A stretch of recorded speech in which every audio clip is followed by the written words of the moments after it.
तो भाई हमने देखा पार्टिकल का वन डायमेंशनल मोशन, हमने पार्टिकल का टू डायमेंशनल मोशन भी देखा, पर इस टू डायमेंशनल मोशन का एक स्पेशल केस है सर्कुलर मोशन। क्या यहाँ पे पार्टिकल सिंपली सर्कल में, जो कि एक फिक्स्ड रेडियस का है, रिवॉल्व करता है। तो भाई इसके मोशन के अगर हम एलिमेंट्स की बात करें तो यार इसके पास स्पीड होती है जो कि ऑब्वियसली किसी भी पॉइंट पे टेंजेंट के तरफ डायरेक्टेड होती है, तो ये हो गई इसकी वेलोसिटी। इस वेलोसिटी को बढ़ाने या घटाने के लिए अपने पास एक्सेलरेशन होता है। और हाँ, आप अगर एक चीज़ ध्यान में दो तो यार इस सर्कमफरेंस के अलॉन्ग तो डिस्टेंस ट्रेवल कर ही रहा है, पर ये पार्टिकल एंगल भी बदल रहा है। तो यार एंगुलर डिस्प्लेसमेंट हो गया थीटा। अब एंगल बदल रहा है तो किस रेट से बदल रहा है भैया, इसलिए हमने निकाला एंगुलर वेलोसिटी ओमेगा। अब ये एंगुलर वेलोसिटी जो है वो वेलोसिटी से रिलेटेड है, और ऐसा हो सकता है कि एंगुलर वेलोसिटी कांस्टेंट ना हो, एंगुलर वेलोसिटी भी बढ़े या घटे। तो ये इसके लिए हमने निकाला angular acceleration, that is alpha. पर बात यह है कि ये जो वेलोसिटी है और जो एंगुलर वेलोसिटी है, एक्सेलरेशन और जो एंगुलर एक्सेलरेशन है, इस सर्कमफरेंस के अलॉन्ग पाथ लेंथ और जो थीटा है, इसका एक क्रिस्प रिलेशनशिप है, और वो रिलेशनशिप है सिंपली एक आर का।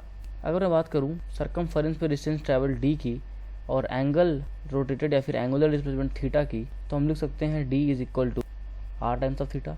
अगर हम बात करें वेलोसिटी की, तो वेलोसिटी को मैं लिख सकता हूँ आर टाइम्स ऑफ ओमेगा, और अगर मैं बात करूँ एक्सेलरेशन की, तो एक्सेलरेशन को मैं लिख सकता हूँ आर टाइम्स ऑफ अल्फ़ा।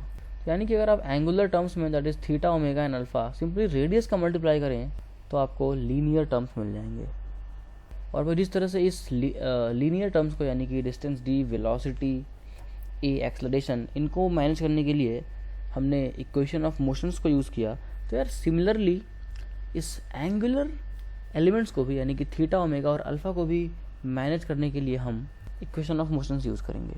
अब भाई बात ये है कि यार ये तो हो गया काइनेमेटिक्स इस सर्कुलर मोशन का, पर यार फोर्सेस भी तो है, हमें ये भी तो देखना है कि अगर कोई पर्टिकुलर पार्टिकल मूव कर रहा है तो इस पर कौन कौन सी फोर्सेस लग रही हैं।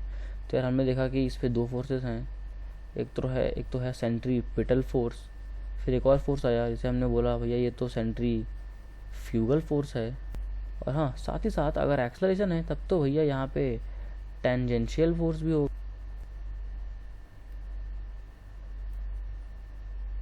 तो भाई हमें इन तीनों फोर्सेस के बारे में भी पढ़ना है।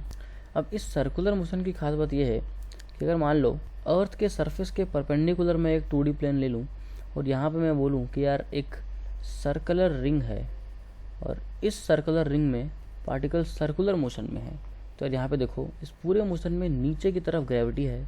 तो भाई इसकी वजह से कई सिचुएशन देखने को मिलते हैं कि अगर मान लो यहाँ पे आपने किसी पार्टिकल को वी वेलोसिटी दे दी तो ये कितना ऊपर जाएगा, कितनी वेलोसिटी दे कि ये पूरा पार हो जाए, कितनी वेलोसिटी दे कि ये किसी एंगल थीटा तक पहुँच जाए, वगैरह वगैरह। तो भाई इन सब केसेस के लिए स्पेसिफिक इक्वेशंस हम ध्यान में रखना प्रेफर करते हैं अगर जेई मेंस का पेपर देने जा रहे हैं तो। क्यों? क्योंकि भैया हमें समय भी तो बचाना है, सारा फ्री समय वहाँ थोड़ा ना दिखाना है, वहाँ तो भाई हमें सिर्फ और सिर्फ क्वेश्चन सॉल्व करना है, और इसके लिए जो करना हो हम करेंगे। अगर थोड़ी बहुत रट्टेबाजी भी करने पड़े कुछ इक्वेशंस की, वैसे ऐसा नहीं होगा, क्योंकि भाई इक्वेशन जितनी ऑब्वियस हैं कि सिंपली दिखता है कि यहाँ फोर्स ऐसा लग रहा है तो हाँ ये थ्योरम लगा और ये इक्वेशन आ गया, कि आपको लिटरली इक्वेशन को रटने की जरूरत नहीं है, इक्वेशंस अपने आप आपके ध्यान में रहेंगे।